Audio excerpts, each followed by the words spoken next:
A congressman with top secret security clearance says if we knew what he knows, the country would come unglued.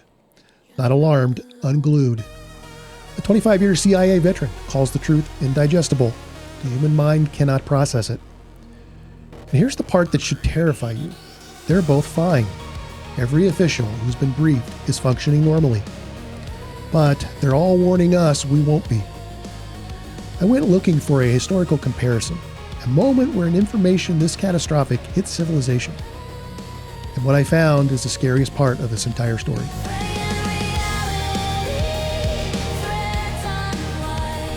A short time ago, Representative Tim Burchett sat down for an interview on Newsmax. Burchett's not some fringe conspiracy theorist. He's a sitting congressman from Tennessee who serves on the UFO-UAP subcommittee. He has security clearances most people will never even know exist. He's been briefed by just about every alphabet agency in the government. And he said something that stopped me cold. The host asked him about claims from former Congressman Matt Gaetz regarding alien-human hybrid programs. And Burchett couldn't directly comment because he's still a member of Congress. But then he said this: if they would release the things I've seen, you'd be up at night worrying about this stuff. We just need to disclose it all. I'm sick of it. I was briefed 2 weeks ago, and it would have set the earth on fire. This country would have come unglued, I think, if they would have heard all that I have heard. Set the earth on fire. Come unglued. Those aren't casual words. This is a congressman describing a briefing so disturbing that releasing it would cause societal breakdown. And then in the same breath, he says, we need to disclose it all anyway, because he believes transparency matters more than protecting us from information we apparently can't handle. But here's what struck me. Burchett heard this briefing. He saw whatever they showed him. He absorbed information so catastrophic that he thinks the country would come unglued if we knew. And yet he's fine. He's still going to work, still voting on legislation, still doing interviews, still advocating for disclosure. He's not curled up in a corner somewhere having an existential crisis. He's functioning. So, what does he mean when he says the country would come unglued? Why would we fall apart when he didn't? And Burchett's not alone. Jim Semivan spent 25 years in the CIA's National Clandestine Service, running covert operations across the globe. He retired as a member of the CIA's Senior Intelligence Service, one of the highest ranks you can achieve. This is someone who had access to information most people will never even know exists. And a few years ago on a podcast with Chris Lato, Semivan said something that's been haunting the disclosure community ever since. He said that people who are in the know, people who've seen the classified briefings, people who understand what's really happening, told him the truth is indigestible. That was the exact word he used, indigestible, not classified, not dangerous, indigestible, as in the human mind cannot process it, cannot accept it, cannot function with it. He quoted T.S. Eliot, "Humankind cannot bear very much reality." And he said disclosure would be like telling someone something they can't do anything about, something so world-changing and transformational that the knowledge itself becomes a burden. And maybe not in a good way. But again, notice something. Semivan knows this. He's had these conversations with people in the know. He understands what the truth is. And he's out there giving podcasts, writing about it, functioning normally. So why does he think we can't bear it if he can? And then there's Colonel Carl Nell, former Army, worked on the UAP task force. At a Stanford conference in 2023, Nell didn't hedge. He said there's zero doubt that non-human intelligence has been interacting with humanity. Zero doubt. That's not speculation. That's a cleared military officer making an unequivocal statement. But more importantly, Nell warned that they're approaching a critical juncture. He literally created a campaign plan to avoid what he calls catastrophic disclosure. On his slides, the goal was explicit. Catastrophic disclosure avoided. He warned that without proper oversight and controlled release, we risk a chaotic release of earth-shattering revelations that could cause profound geopolitical, social, or economic turmoil. And yet, Nell's fine too. He's giving conferences, working in defense, operating normally. Former CIA officer John Ramirez echoes the same thing. Without controlled disclosure, there will be mass panic, societal upheaval. And Christopher Mellon, former Deputy Assistant Secretary of Defense for Intelligence, the guy who helped leak the Navy UFO videos, warns about catastrophic disclosure leading to widespread panic and even societal collapse. Every single one of these people has clearance. Every single one has seen briefings or knows people who have.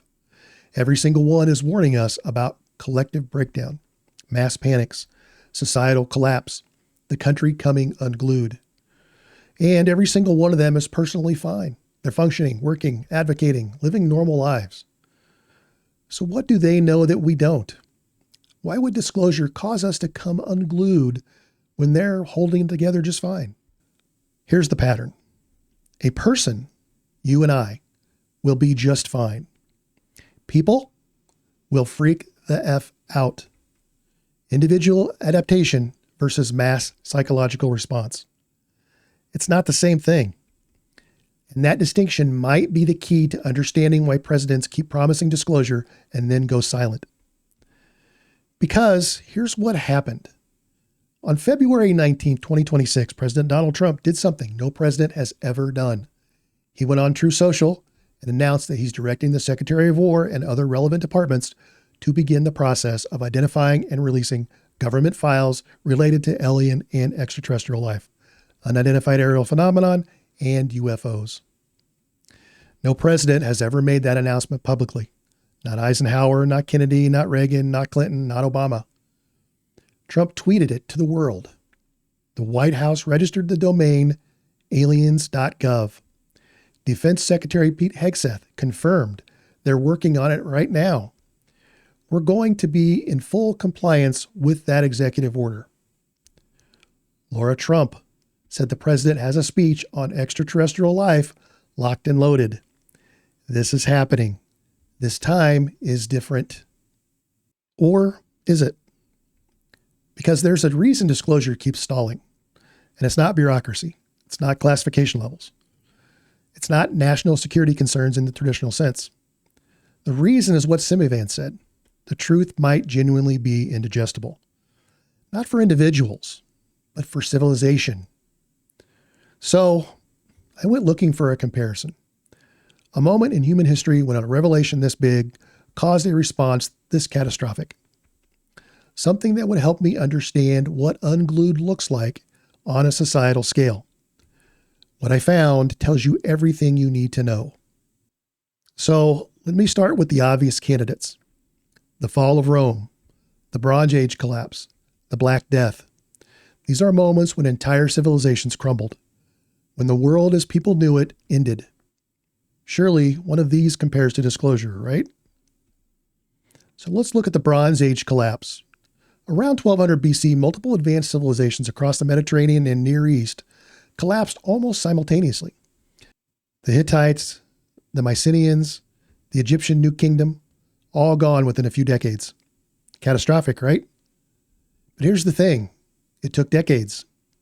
Climate change, drought, invasions, economic collapse. It was a cascade of material failures, and it was regional. Civilizations outside that area kept going. China didn't collapse. The Americas didn't collapse. Humanity survived and rebuilt. So what about the fall of Rome? The Western Roman Empire collapsed in 476 AD. 1,000 years of dominance gone. But that collapse took centuries. Political corruption, economic decline, military defeats, barbarian invasions. It was slow, gradual, regional. And again, the Eastern Roman Empire kept going for another 1,000 years. The Islamic world rose. China thrived. Europe eventually rebuilt. Humanity continued. So the Black Death then. The plague killed somewhere between 75 and 200 million people between 1347 and 1353. A third of Europe's population wiped out in 6 years. Catastrophic beyond comprehension. Entire villages just disappeared. Economic systems collapsed, but even that had a material cause, a disease, something people could try to avoid, even if they didn't understand it. And it was slow enough that adaptation happened. Society didn't end. It transformed. The Renaissance followed. So what about something more recent? Wars, genocides, nuclear weapons. The Holocaust was industrialized evil that killed 6 million Jews and millions of others. Hiroshima and Nagasaki introduced the world to weapons that could end civilization. The Cold War put humanity under the shadow of mutually assured destruction for decades. All of these were horrific. All of them changed the world. But none of them caused societal collapse in the way these officials are warning about. None of them made the world come unglued. Because even at their worst, they were comprehensible. They were material. They were threats we could see, understand, and respond to. And that's when I realized something. I was looking at this wrong. Every historical collapse I could find had the same characteristics: material or environmental causes, regional scope, gradual timelines, and most importantly, they happened within a framework of reality that stayed intact. Yes, empires fell. Yes, millions died. But the fundamental understanding of what reality is didn't change. People knew they lived on Earth. They knew they were human. They knew the basic rules of existence. Disclosure isn't that. Disclosure, if these officials are right, would be something else entirely, something humanity has never experienced. And when I started listing what makes disclosure different, I understood why there's no historical comparison. First, instant global reach. Every previous collapse was regional. Information traveled slowly. It took weeks, months, years for news to spread. Civilizations could fall in one part of the world while others thrived in ignorance. We don't have that luxury anymore. We live in a digitally interconnected world. Information spreads in hours. A single video can reach 1 billion people before governments can even respond. Remember the Storm Area 51 meme in 2019? It was a joke, a Facebook event, and it got millions of online participants and drew actual crowds to Nevada. That's how fast digital momentum spreads.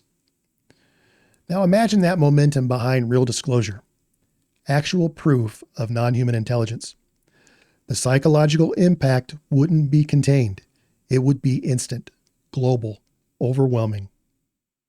Second, this is ontological, not material. Every previous crisis had material causes: drought, plague, war, economic collapse. Those are things you can see, understand, and fight. Disclosure challenges reality itself, not whether our empire will survive, but whether our understanding of existence is fundamentally wrong. Whether consciousness is what we think it is. Whether we're alone, whether we're free, whether we're safe, whether we matter. That's not a political crisis. That's an existential one. Third, unprecedented scope. Every civilization collapse was limited to individual societies. The Bronze Age collapse didn't touch China. The fall of Rome didn't affect the Americas. Even the Black Death, as devastating as it was regional. Humanity as a species survived and rebuilt. But disclosure would be planetary. There would be no unaffected zone. No civilization watching from a safe distance, ready to pick up the pieces. We'd all be experiencing the same paradigm shift at the same time, and no one to guide us through it because no one's been through it before. Fourth, no adaptive window. Historical collapses had warning signs. Decades of economic decline before Rome fell. Years of drought before the Bronze Age collapse. Months of plague spreading before it reached your village. That time allowed for adaptation, preparation, response. We might not have that with disclosure. If Trump releases the files, the information hits everyone at once. No ramp up, no gradual acclimation, just instant global revelation. And fifth, it challenges our fundamental assumptions. Previous collapses didn't make people question what it means to be a human. They questioned whether their empire would survive, whether they'd have food, whether they'd live through the war. But disclosure asks if you were ever in control to begin with. If consciousness is somewhere else and you're just the receiver. If non-human intelligence has been here the whole time, watching, possibly interfering, and you're completely powerless against it. If every major decision humanity has ever made was subtly steered by something we can't see and can't control, that's not just scary, that's corrosive to the very foundation of human civilization. And that's when the research hit me. I found a paper analyzing historical collapses. Buried in the conclusion was this line: a collapse of the entire human civilization would be historically unprecedented. All previous events were limited to individual human societies. There it was. Confirmation that what I suspected was right. We're looking for something that's never happened before.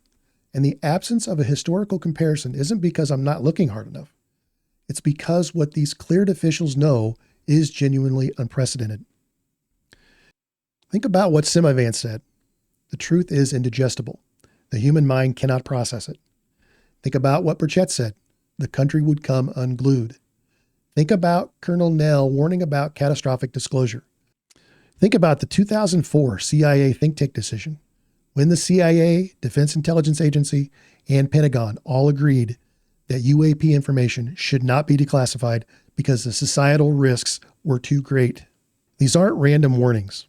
This is a pattern that says individuals can adapt, but civilization might not. Because here's the thing about crowd psychology. Individuals and crowds don't react the same way. An individual person, you and I, given time and context, can process almost anything. They can adapt, they can compartmentalize, they can keep functioning. But crowds amplify fear. Crowds turn uncertainty into panic. Crowds don't have the time or capacity for nuance. They react. And in a globally connected world where information spreads instantly and everybody's reacting at the same time, that reaction could spiral out of control before anyone understands what's happening. Psychologists now have a term for this: ontological shock. When fundamental reality is challenged, when your basic understanding of existence is upended, the psychological impact is profound. And research shows that individual responses and mass responses are completely different phenomena. Individuals might feel existential dread, but keep going to work. Masses might riot, panic, collapse systems, stop showing up, abandon institutions, because when everyone's afraid at the same time, social structures break down. And maybe that's what these officials are really warning about. Not that the information itself is dangerous, but that we're not built to process paradigm-shattering information as a collective. We can't handle that level of uncertainty as a species. Not all at once, not without preparation, not when it challenges the core assumptions civilization is built on. So when Burchett says the country would come unglued, maybe he's not exaggerating. Maybe he's looked at the information and thought about what happens when 330 million people all learn it at the same time. When stock markets crash because no one knows what's real anymore. When people stop going to work because what's the point? When religious institutions fracture because their entire cosmology just got rewritten. When governments lose legitimacy because people realize they've been lied to for decades. When trust in every institution collapses simultaneously. That's not political instability, that's a civilization breakdown. And it wouldn't take months, it would take days. And maybe that's why disclosure keeps stalling. Not because presidents are weak, not because the truth is being hidden for nefarious reasons, but because the people who know have made a choice, a terrible, impossible choice to protect civilization from information it's not equipped to handle. Because maybe some truths, even if they're real, are corrosive. Maybe the knowledge itself, delivered wrong or too fast, could destroy more than it enlightens. Colonel Nell referenced the Bronze Age collapse in his warnings. Multiple advanced civilizations falling simultaneously under the weight of cascading failures. He used it as a cautionary tale, a historical example of what happens when interconnected societies face compounding stressors they can't adapt to fast enough. And maybe that's what he's really worried about. The disclosure becomes the stressor that pushes an already fragile, interconnected global civilization past its breaking point. We're living in a world that's more connected than ever, but also more fragile. Supply chains that collapse when one port shuts down. Economies that crash when one sector fails. Information ecosystems that spread panic faster than truth. Social cohesion that's already fraying under political polarization, economic inequality, and institutional distrust. Now, imagine dropping disclosure into that system. Imagine the cascading failures, the panic buying, the market crashes, the violence, the breakdown of order. Not because aliens are invading, because we can't handle the information that they've been here all along. And maybe that's why Trump's announcement matters so much. Not because he's going to release everything, but because for the first time, a sitting president has publicly committed to disclosure. He's moved the Overton window. He's created expectations. And if those expectations aren't met, if the files stay classified, the conspiracy theories don't go away. They get worse. The distrust deepens. The pressure builds. But if he does release the files, if the information comes out, we might find out exactly what unglued looks like. Because here's the thing no one is talking about. Disclosure might not be something we can control anymore. Colonel Nell warned that 2026 is the critical year, the fail-safe window. If controlled disclosure didn't happen by now, the secrecy regime would fracture under its own weight. And we're seeing that. Whistleblowers from aerospace contractors coming forward because they fear legal immunity is expiring. Leaks happening. Congress pushing harder. The information is going to come out. The question isn't if, the question is how, controlled or catastrophic. And maybe the reason these officials keep warning us is because they're trying to prepare us. They're trying to say in the only way they can without violating classification that what's coming is bigger than we think, that we need to be ready. That individual preparation isn't enough because this is about collective response. And they've seen what happens when collectives panic. Semivan said it best. The truth is indigestible. Not for him, not for Burchett, not for people who've been briefed, but for us, for the masses, for civilization. Because we're not built for this. We evolved to handle threats we could see and fight. We did not evolve to handle the revelation that we were never in control, that consciousness might not be ours, that we're not the apex, that everything we thought we knew about reality was incomplete at best and fundamentally wrong at worst. So when I ask whether we're ready for disclosure, I'm not asking if you personally can handle it. You probably can. Given time, context, support, you'd adapt. You'd process it. You'd keep living. The question is whether we as a civilization can handle it, whether our institutions can survive the revelation, whether our social systems can withstand the shock, whether our collective psyche can process paradigm-shattering information without falling apart. And based on everything these officials are saying, based on the absence of any historical comparison, based on the warnings about catastrophic disclosure and societal collapse and countries coming unglued, I don't think we can, at least not the way disclosure seems to be headed. The best way I can sum that up is, I'll be okay, you'll be okay, but the collective us, we will not be okay. And that should concern us all. Maybe that's the real indigestible truth. Not what they know about aliens, but what they know about us. That we're not ready. That we might never be ready. That some revelations, no matter how true, could destroy the very civilization that seeks them. And maybe that's why they keep stalling. Not to protect their power, but to protect us from ourselves. From our inability to handle the truth as a collective, even though we could handle it as individuals. I don't know if Trump's going to release those files. I don't know if we're finally getting disclosure or this is another promise that dies in bureaucracy. But I do know this. We're asking for something we might not actually want. Something that's never happened before in human history. Something that could reshape civilization in ways we can't predict or control. And the people who know what that something is are warning us, not with details, but with words like indigestible, catastrophic, unglued.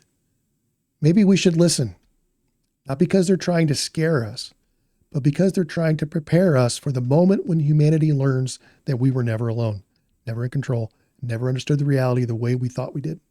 The question isn't whether the truth is out there. The question is whether we can survive knowing it. But That's just what I think. I really want to know what you think. Drop a comment below, please. If you like what you see here, please like, share, and subscribe. It's free for you, and it does mean the world to us, and we honestly appreciate it greatly. Be sure to check out all the links below for other cool stuff as well. And remember, always keep an open mind, but not so open your brains fall out. Thanks for watching, and I'll see you again soon.